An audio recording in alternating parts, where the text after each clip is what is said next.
मैं एडवोकेट बद्रीनाथ झा आज एक बहुत ही महत्वपूर्ण विषय पर चर्चा करने जा रहा हूँ, जो जनरली बहुत से वकीलों को भी मालूम नहीं होता है। वह है कि क्रिमिनल केस और सिविल केस का जो निर्णय होता है, उस निर्णय का पुनर्विलोकन होता है या नहीं होता है। एक होता है रेफरेंस, एक होता है रिवीजन, वो अलग चीज़ है, वो दूसरे कोर्ट में, हाई कोर्ट में या ऊपर की कोर्ट में की जाते हैं।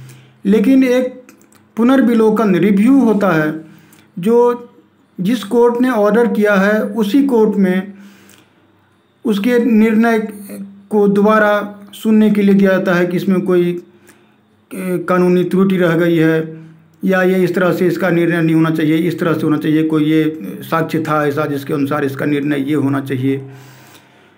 ये कहने के लिए उसी कोर्ट में, जिस कोर्ट ने ऑर्डर किया है, फाइनल जजमेंट दिया है, उसी कोर्ट में दोबारा जजमेंट के 30 दिन के अंदर रिव्यू पिटीशन लगाया जाता है। और यदि उसमें वह ऑर्डर जो चाहे तो ऑर्डर बदल सकता है, या फिर वही ऑर्डर रखे, वो अलग बात है। तो ये आती है प्रश्न कि सिविल में होता है या क्रिमिनल में होता है या दोनों में होता है। तो ये समझना बहुत ही महत्वपूर्ण है कि रिव्यू पिटीशन जो होता है वह सिर्फ सिविल केसेस में होते हैं, क्रिमिनल केस में नहीं होते। क्रिमिनल केस में रिव्यू करने का प्रावधान नहीं है। अपने ही जजमेंट को मजिस्ट्रेट, क्रिमिनल मजिस्ट्रेट नहीं बदल सकता अपने जजमेंट को, जबकि सिविल कोर्ट में ऐसा प्रावधान है कि रिव्यू पिटीशन लगाने पर वह अपने ही जजमेंट को बदल सकता है, फिर दूसरा जजमेंट दे सकता है।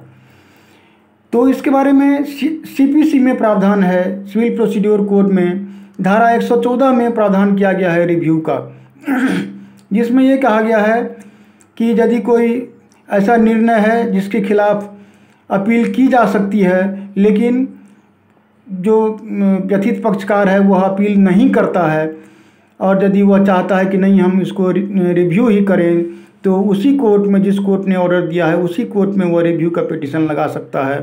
और यदि आगे कोई ऑर्डर में चेंजिंग हो तो करवा सकता है। तो ये सिविल कोर्ट में ये चर्चा है। लेकिन क्रिमिनल प्रोसीड्योर में, या फिर ऐसा भी है कि कोई यदि अपील नहीं हो सकता है किसी मामले में, तो उस मामले में भी रिव्यू पिटीशन लगाया जाता है। तो ये सिविल मामले की बात है। क्रिमिनल मामले में ऐसा नहीं होता। क्रिमिनल मामले में रिव्यू पिटीशन दायर नहीं किया जाता है। अब ये कहाँ दिया गया है, ये बहुत ही महत्वपूर्ण होता है कि सीपीसी में तो दिया गया है, क्रिमिनल एक्ट में ऐसा कहीं प्रावधान है कि नहीं। तो हाँ दोस्तों, इसका प्रावधान सीआरपीसी के धारा 362 में किया गया है। इसमें कहा गया है, save as otherwise provided by this code or by any other law for the time being in force, no court when it has signed its judgment or final order disposing of a case shall alter or review the same except to correct a clerical or arithmetical error। कहने का मतलब इस धारा 362 जो है CrPC का, criminal procedure code का, उसमें ये साफ कहा गया है कि क्रिमिनल केसेस का जो ऑर्डर होता है, मजिस्ट्रेट का या जज का जो भी ऑर्डर होता है, उसका यदि साइन हो जाता है जज का, तो फिर उसके बाद उसमें वो चेंजिंग नहीं ला सकते। एक्सेप्ट किया गया है कि यदि क्लेरिकल कोई मिस्टेक है या कोई अरिथमेटिकल कोई मिस्टेक है, कोई अंक छूट गया है, 10 के बदले 12 लिखा गया है या 100 लिखा गया है, ऐसा कुछ है, तो उसको चेंजिंग कराया जा सकता है ऑर्डर में।